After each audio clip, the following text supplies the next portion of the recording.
চট্টগ্রাম বন্দর বিদেশিদের হাতে না দেওয়ার দাবিতে বন্দর জেটির সামনে বিক্ষোভ ও বন্দর ঘেরাও কর্মসূচি পালন করছে জাতীয়তাবাদী ডক বন্দর শ্রমিকরা। এই বিষয়ে আরও খবর জানাতে চট্টগ্রাম থেকে যুক্ত হবেন সহকর্মী ইশতিয়াক শান। ইশতিয়াক, জানাবেন শ্রমিকদের দাবিগুলো আসলে কি কি?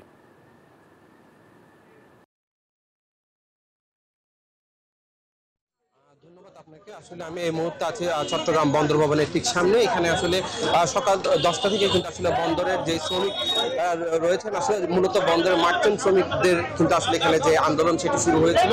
তারা সর্বপ্রথম আসলে মূলত যে বন্দরের 3 নম্বর জেটি গেট রয়েছে সেখান থেকে আসলে তারা যেই বন্দর গেটের সামনে আসলে তারা এই বিভিন্ন ব্যানার ফেস্টুন নিয়ে আসলে তারা তাদের দাবি নিয়ে আসলে তারা সেখানে দাঁড়ায়। তাদের মূলত যেই দাবি, তারা দীর্ঘদিন যাবৎ বন্দরে কাজ করা অবস্থায় কিন্তু আসলে যে তাদেরকে কিন্তু শ্রমিক শাখায় অন্তর্ভুক্ত করা হয়নি বলে আসলে অনেকে দাবি করছেন। এবং একই সাথে তারা যেটি বলছেন, প্রায় 5 থেকে 700 শ্রমিক আছেন যারা 10 থেকে 11 বছর ধরে বন্দরে কাজ করছেন, কিন্তু তাদের যে দাবি সেটি হলো তাদেরকে শ্রমিক শাখায় অন্তর্ভুক্ত করতে হবে।